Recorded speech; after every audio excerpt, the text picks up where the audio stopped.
국민의힘이 당대표 선거에 4파전 구도가 확정됐습니다. 민주당 이재명 대표는 연임 도전을 위해서 당대표직에서 사퇴할 거란 관측이 나오고 있는데요. 관련 내용들 윤희석 국민의힘 선임 대변인, 서영주 전 더불어민주당 상근 부대변인, 윤희웅 오피니언 라이브 여론 분석센터장과 함께 자세히 짚어보도록 하겠습니다. 세 분 어서 오십시오. 네, 안녕하십니까. 예.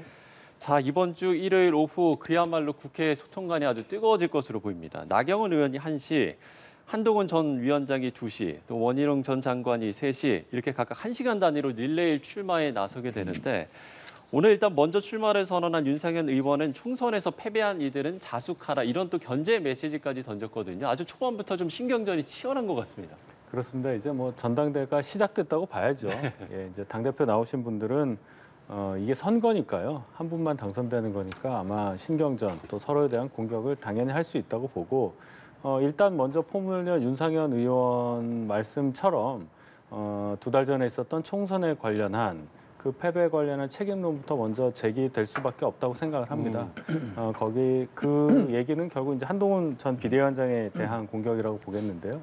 이 총선 패배에 대해서 우리가 어떻게 생각하느냐, 이 패배를 딛고 당을 다시 복원시킬 수 있는 사람이 누구냐, 이 점에 대해서 당원 그리고 20% 참여하는 민심에 얼마나 더 소구력을 갖고 접근하느냐, 이것이 포인트라고 보겠습니다. 예. 지금 뭐 판이 커지고 있다. 여당의 전당대회 분위기가 막 무르익고 있다. 뭐 이런 이야기들이 좀 나오고 있는 것 같은데 어떻게 보세요? 뭐 일단은 뭐 한동훈 전 위원장의 어떤 등판이 태우는 것이죠. 뭐 나머지 뭐 원희룡 전 장관이나 뭐 나경원 의원 늘상 없었어도 늘 출마하셨던 분들이잖아요. 그렇지 않습니까? 윤상현 의원이야 뭐 이번에 이제 어떤 결심하셨는지 모르겠지만 기본적으로 국민의힘의 전당대회가 좀 나름대로는 흥미진진하게 진행된다는 부분이 있는 것 같아요. 네네. 하지만 이제 일단 처음에 스타트는 뭐 릴레이 어떤 출마 선언을 하고 뭐 볼거리는 있겠지만 어차피 답이 정해진 것 같은 그런 느낌은 지울 수 없습니다. 예. 그러니까 각종 수치에서도 그렇고요. 최근에 원희룡 전 장관이 출격하는 부분들에 있어서 나경원 의원이 당황했잖아요. 그다음에 윤석열 의원 나 도와주기로 해놓고 나왔네? 라는 걸 보면 또 용산에서의 개입 이런 부분들이 가셔야 되는 부분이고 그러다 용산이 개입하는 어떤 시그널들이 더 짙어지면은요 이제 국민들이 이런 생각을 할 거예요. 또 그렇게 생각할 겁니다. 김기현 시즌 2 그렇기 때문에 결국에는 이 용산의 개입 부분들을 얼마나 차단시킬 수 있느냐라는 부분이고 그럼에도 불구하고 한동훈 전 위원장이 용산의 개입에 맞서는 모습들도 한 번에 또 관전 포인트가 아닐까 좀 그렇게 좀 분석이 됩니다. 예. 지금 한 전 위원장이 윤 대통령과 통화한 소식도 알려졌는데 이기는 정당을 만들어 보겠다. 윤 대통령은 잘해보라. 이렇게 좀 격려한 것으로 알려졌거든요. 네. 이 부분은 그럼 이렇게 통화를 한 부분은 어떻게 보세요? 한동훈 비대위원장뿐만이 아니라 원희룡, 나경원, 윤상현 이 세 분 모두 대통령과 통화를 한 것으로 저는 알고 또 원희룡 전 장관 경우에는 이제 특사 관련 보고 때문에 직접 만나 뵌 걸로 보도가 되고 있습니다. 대통령 입장에서는 여당인 저희 당의 당대표 선거에 출마하시는 네 분에 대해서 의례적으로 그렇게 말씀하실 수밖에 없는 거고 그것을 특별히 정치적 의미를 두고서 해석을 하는 것은 물론 그럴 수도 있겠는데 큰 의미는 없다고 생각합니다. 왜냐하면 용산 대통령실에서도 이 당의 선거에 대해서 뭐 지켜보겠다. 그리고 당이 잘 되고 또 나라를 위해서 일할 분이 대표로 선출되길 바란다. 이런 입장을 밝혔기 때문에 뭐 전화 통화든 직접 만나서 얘기하든 대통령실의 어떤 의사와 당대표 선출 과정에서의 영향력 이것을 굳이 지금 이 시점에서는 연결 지을 필요는 없다고 봅니다. 예. 저는 4명 중에 짧게 말씀드리면 4명 다 전화한 건 맞아요. 그러니까 이제 대통령과의 관계를 좋게 만들겠다라는 표면책이 있지만 또 이제 들여다보면 아예 다른 게 있어요. 4명 중에 한동훈 전 위원장을 빼고 3명은요 윤심 경쟁을 할 공산이 큽니다. 근데 한동훈 전 위원장은 이건 윤심 경쟁이요? 그렇죠. 네네. 윤심 경쟁할 공산이 큽니다. 내가 윤심이다. 네네. 라는 부분들이 3명이 그런 차원에서 전화를 드리면서 각을 잡아갈 것인데 한동훈 전 위원장의 전화는요. 그냥 그 의례적인 최소한의 예의를 갖춘 그래야 한동훈 나는 본인을 위해서 전화한 겁니다. 전화를 안 하면 굉장히 예의 없는 사람, 그다음 배은망덕한 사람을 지키기 때문에 그냥 본인을 지키기 위한 전화였던 차원에서 4명의 전화는 비슷하나 그 갖고 있는 뜻은 다르다. 뜻은 다르다. 그렇게 보는 게 맞을 것 같습니다. 예. 지금 뭐 말씀을 해주셨습니다만 물론 이제 대통령실에서는 선을 그었습니다만 이번 이제 원희룡 전 장관의 출마 배경에는 대통령실의 의중이 있는 게 아니냐 이런 이제 이야기도 나오고 있지 않습니까? 그게 이제 대통령님을 뵌 시점과 출마 선언, 원희룡 전 장관 출마 선언 시점이 묘하게 겹치다 보니까 뭐 그렇게 해석하시는 분이 있는데 예. 두 분이 무슨 얘기를 했는지는 아무도 모르는 거고 또 무슨 대화를 했다고 하더라도 그것이 당과 또 민심 20%가 합쳐지는 전당대회 결과에 그렇게 많은 영향을 준다고 보지 않습니다. 저희 당원 자체가 윤석열 대통령을 중심으로 한 정부 여당의 일원이고 정부 여당의 목표는 대통령실과 정부 그리고 당이 한 몸처럼 움직이면서 국민을 위해서 일을 한다 이거 아니겠습니까? 그 목표에 맞는 분을 대표로 선출하는 것이 이번 전당대회 투표 결과가 되겠죠. 그렇기 때문에 대통령과 만났다, 대통령과 전화를 했다. 그래서 뭐 윤심이 어디에 있다. 예. 이거 의미가 없다고 생각합니다. 윤심이 어디에 있다 이거 의미가 없다라고 이야기를 해주셨는데 이제 앞서서 이제 윤심 경쟁을 이야기해 주셨으니까요. 사실 이 원 전 장관이 어떤 그 출마의 선언 전에 나경원 의원에게 치윤계가 지원할 거란 이런 설들이 계속 나오지 않았었습니까? 그러면 그렇죠. 이게 옮겨간 겁니까? 그렇죠. 그러니까 이제 이철규 의원과 연대서를 부인하기도 했고요. 그러니까 아니 땐 것도 연기가 나겠습니까? 정치권이라는 게 그러지 않습니다. 뭔가 움직임이 있으면 조짐이 보이면 그게 거의 맞는 거예요. 흐름이요. 근데 이제 원희룡 전 장관의 출격의 의미는 뭐냐면 친윤계에서는 어차피 한동훈 전 위원장을 우리 편으로 데려올 수 없다. 결국에는 반대편에 있는 말하자면 대상이라고 생각했을 때 누군가를 찾아다녔어요. 당시 뭐 최근에는 김재섭 의원도 찾았고요. 그다음에 조정훈 의원도 하마평에 올랐었고요.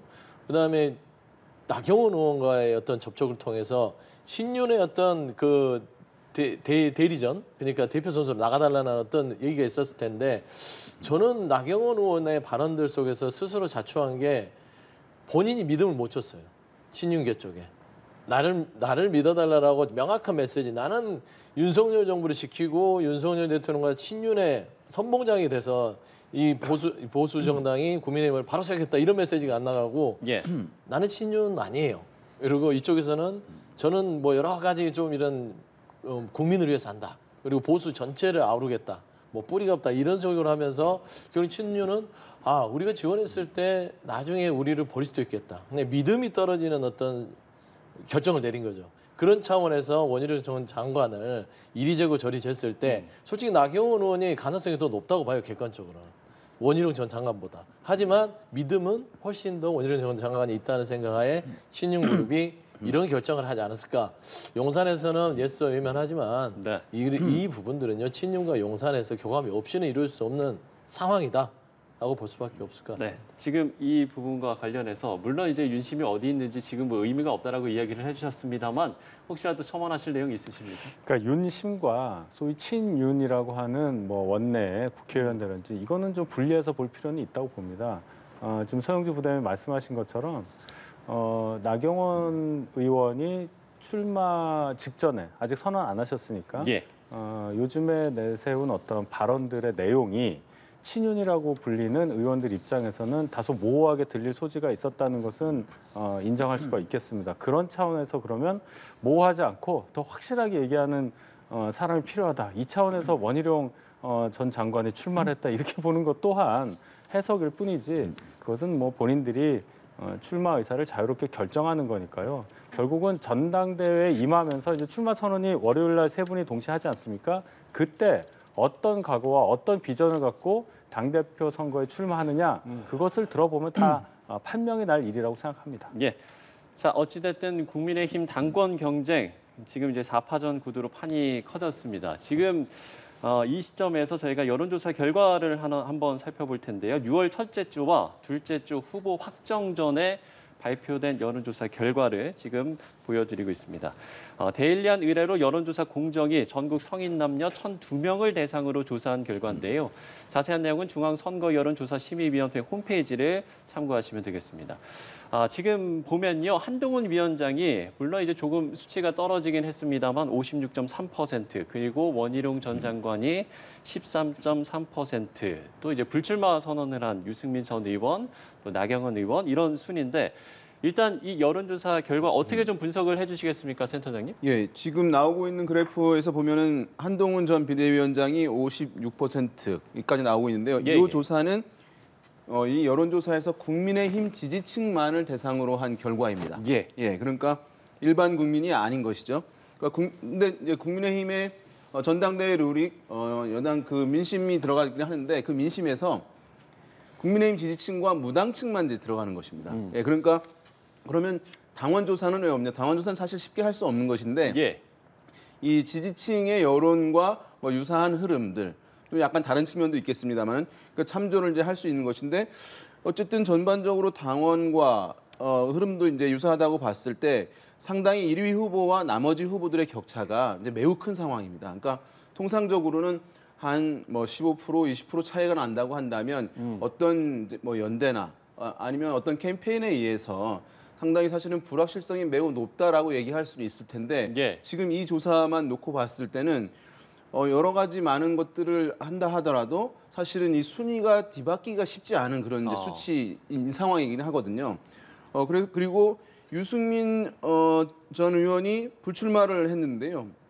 유승민 전 의원이 같은 경우에는 민심에서 상당 부분 지지율이 있는 상황이거든요. 예. 그것이 과연 그러면 이른바 친한 후보들한테 그 표가 갈 수는 없는 상황이니까 그런 것도 한동훈 전 비대위원장에 좀 다소나마 유리하게 작용할 가능성은 이제 있다고 봅니다. 자, 그런데 이제 이런 상황에서 이제 지금 전당대회 선거는 이제 한 달 동안 출범을 하게 될 것인데요. 선거 캠페인에서 사실은 격차는 상당 부분 줄어들 가능성은 있어 보입니다. 예, 예.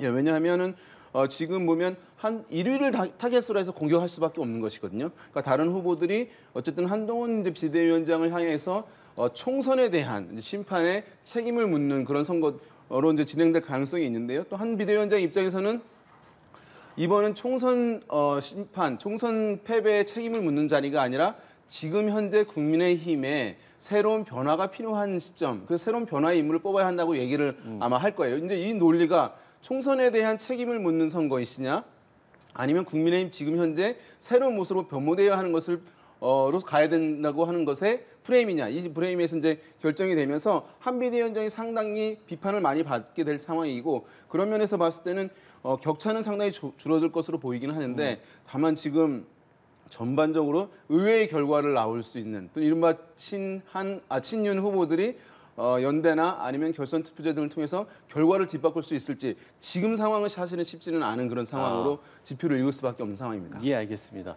자, 국민의힘 당대표 적합도까지 저희가 여론조사 결과를 살펴봤고요. 앞서서 이제 유승민 전 의원에 대한 부분을 이야기를 해주셔서요. 저희가 불출마 이야기를 좀 해보면 일단 SNS를 통해서 차기 당대표 경선 불출마를 선언하면서 무의미한 도전이라고 결론을 내렸다.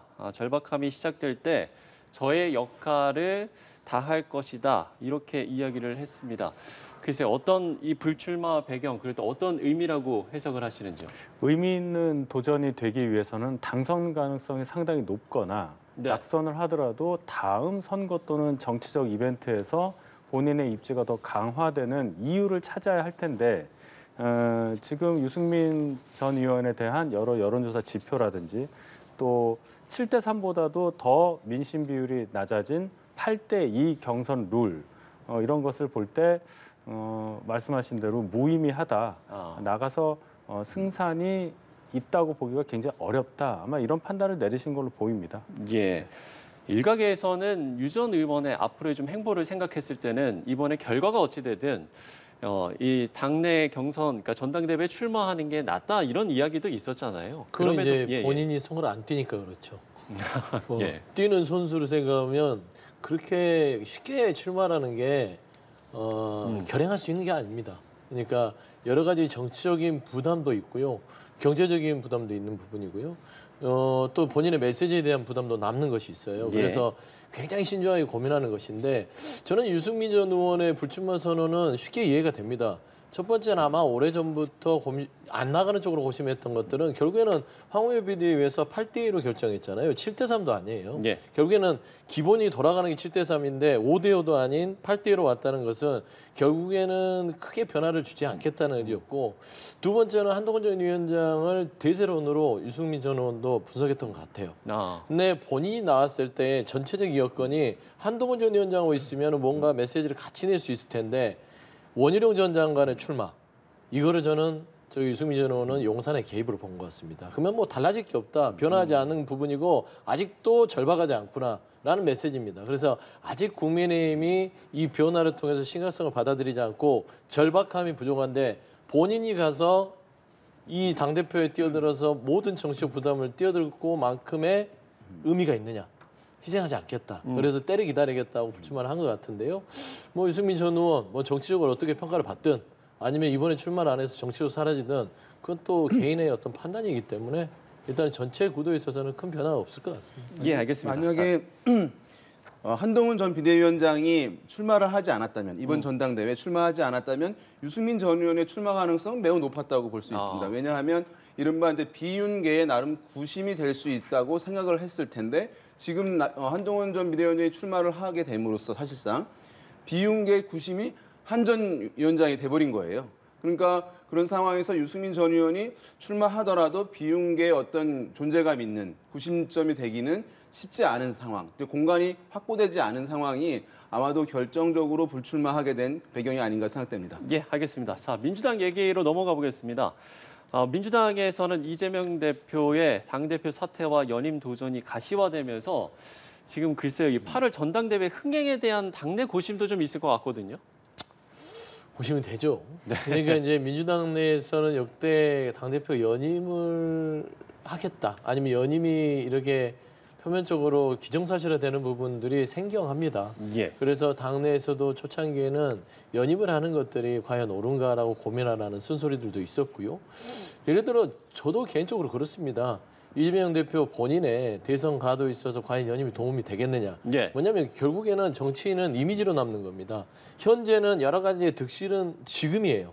그거를 보고 가면 지금은 좋겠지만 결국에는 그거를 통해서 본인이 국민들이 생각하는 이미지가 독단적이다, 독선적이다, 여러 가지의 그 좀 말하자면 남과에 대한 타협이나 이런 배려가 없구나라는 게 고쳐가 돼버리면 나중에 대선에서 당원들의 지지로 대통령 되는 거 아니잖아요. 예. 그러니까 국민들이 봤을 때는 좀 좋지 않은 시각들을 얻을 공산이 크기 때문에 굳이 연임하지 마시고 이번에 총선에서 압승한 그런 지도력을 보여줬으니 박수 칠 때 뒤로 물러서서 대선을 준비하는 정치력을 보여주는 것도 낫지 않겠느냐라는 말인데, 지금 현재 이제 이재명 대표께서 사실상 연임을 거의 확정시하고 날짜만 기다리는 상황이기 때문에 당내에서 누가 도전을 할지 이게 고민이긴 합니다. 그래서 근데 당대표를 또 연임도 그렇지만 추대형식으로 간다?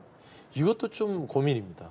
그래서 저도 지금 당내 여러 가지 의원들께서 이제 이 22대 국회가 열리고 여러 가지 복잡한 사안 때문에 본인들의 개인적인 출사표를 결정하거나 고심을 안 할 수도 있지만 최소한 민주당을 위한다면 이재명 대표 혼자 뛰게 해서는 안 된다라는 게 저의 개인적인 조언이자 또 민주당을 살리는 어떤 행동들에 나서야 된다는 입장입니다. 예, 말씀을 해주셨습니다만 당내에서도 좀 고심이 있는 것 같은데요. 글쎄요, 경쟁자가 나오겠습니까? 나오기가 어렵죠. 2년 전 민주당 전당대 한번 생각해 보십시오. 3명 나왔다가 한 분은 중간에 포기했기 때문에 이재명 그리고 박용진 전 의원이 나가서 한 22% 정도 얻었어요. 그래도 명색이 2등입니다. 근데 그분에 대해서 어떻게 했습니까?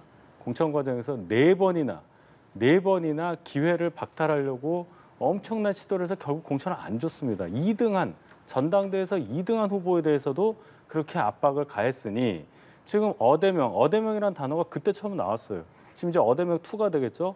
어떤 국회의원, 어떤 당원, 어떤 민주당의 구성원이 이걸 알고 이재명 대표에 대항해서 전당대회에 나오겠습니까? 따라서 민주당은 뭐 흥행도 흥행인데요. 당의 정체성에 대해서 진짜 깊게 고민해야 될 때가 아닌가. 어쩌다가 당대표 선거를 하는데 후보가 한 명밖에 안 나오는 상황을 걱정해야 하느냐. 민주정치 전체의 문제가 됐다고 저는 봅니다. 예. 자, 이와 관련된 여론조사도 저희가 좀 살펴볼 텐데요. 일반 국민으로 대상으로 한 조사와 또 민주당 지지층을 대상으로 한 조사 두 개 다 저희가 좀 보여드리도록 하겠습니다. 일단 일반 국민 여론조사는 지금 10명 중에 한 5명 정도가 새로운 인물을 바라는 것으로 나타났습니다. 48.5%. 네, 이렇게 보이고 있고요. 이거는 이제 민주당 지지층의 여론조사 결과인데 86.6% 이상이 이 대표 연임을 찬성한다 이렇게 지금 나타나고 있거든요. 상당히 좀 차이가 큽니다, 센터장님.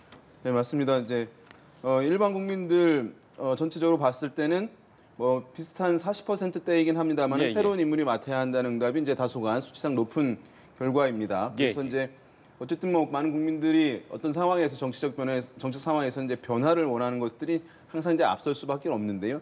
그런 흐름들이 있습니다만은 한 단계 더 들어가면 방금 이제 나왔던 그래프에서 보듯이 지금 민주당 지지층에서는 이재명 대표 연임에 대해서 86.6%. 그러니까 사실은 여론조사에서 한 10%는 그냥 항상 있는 거라고 한다면 반대가 거의 대부분이 사실은 수용도가 매우 높다는 것이거든요. 예, 예. 그래서 어떤 외부에서 또는 미디어에서 이제 비판에도 불구하고 민주당 지지층에서는 어쨌든 이재명 대표가 총선도 승리했고 지금의 어떤 체제를 더욱 안정적으로 가져가야 한다라고 하는 기류가 상당히 강하게 이제 표출되고 있는 상황인데요. 예. 그래서 이제 이재명 대표가 연임을 하더라도 당의 지지층이 분열하거나 또는 이탈하거나 이런 현상은 나타나지 않을 것 같아요. 이런 지표들은 이제 그것을 보여주는 것이라고 할 수 있는데 다만 이제 전당대회라고 하는 것이 여러 후보들이 나와서 다양한 후보들이 나와서 경쟁함으로써 당의 외연을 확장하는 기회인 것이거든요.